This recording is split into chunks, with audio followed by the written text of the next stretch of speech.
Hi சொல்லுங்க. இன்னைக்கு homework பண்ணலாமா? சரி எடு. இப்போ இன்னைக்கு என்ன ஹோம்ஒர்க்கு? வாசி. இவிஎஸ்ல என்ன படிக்கணும்? தமிழா? சரி இவிஎஸ் புக்கு எடு. EVS book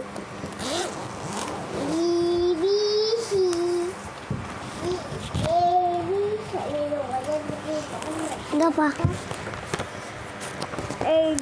இபிஎஸ்ல page number 2.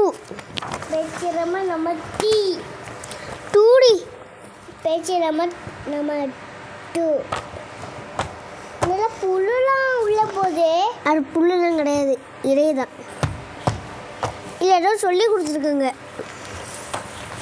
வெற்றி கொண்ட கொள்கை டிஎஸ் என்ன போட்டிருக்காங்க? இவிஎஸ் எடுத்த வேண்டும். யூனிட் 2 எடுத்தாச்சு. டெஸ்ட் பேஜ் நம்பர் 23 எடுத்தாச்சு. அண்ட் 25 எடுத்தாச்சு. இவிஎஸ் யூனிட் 2 வந்து டெஸ்ட் நாளைக்கு. அதான் போட்டிருக்காங்க.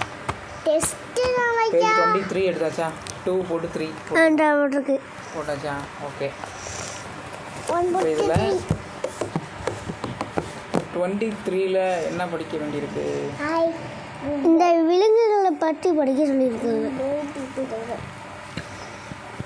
சரி, சின்ன இந்த யூனிட் என்ன பாடம்? உயிரினங்களின் உலகத்திற்கு. உயிரினங்களின் உலகத்திற்கு கை வச்சுட்டு அமைதியாக இருக்கணும். பாடம் கவனிக்கணும். நீ வேறு ஏதாவது அமைதியாக இருந்து பாப்பான்னு, நீ வேறு ஏதாவது விளையாண்டுக்கிட்டு இருந்த, வேறு ஏதாவது வேலை பார்த்துட்டு இருந்தேன்னா உன்னோட என்ன செய்யும்? கவனம் ஃபுல்லாக அங்கே போயிடும். பாடம் உனக்கு நடத்துறதுக்கு புரியாது. இல்லைன்னா உனக்கு என்ன செய்யாது?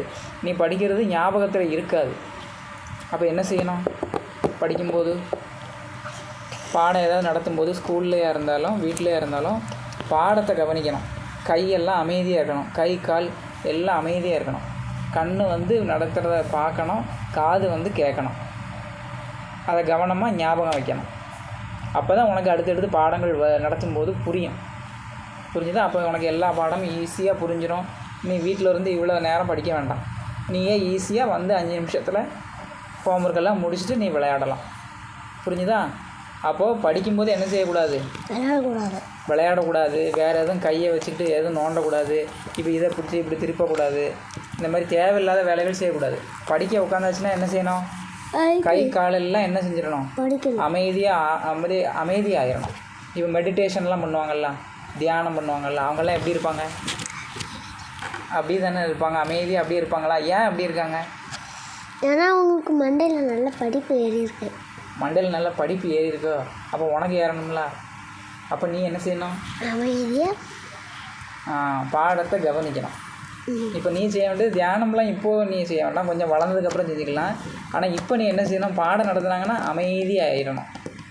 கண் வந்து பாடத்தை வந்து பார்க்கணும். காது வந்து கேட்கணும். என்ன செய்யணும்? ஞாபகத்தில் அதை வச்சுக்கணும். புரிஞ்சுதா?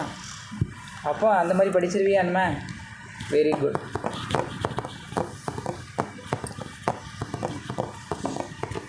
இல்லை பழைய காலம், புது காலம் இது.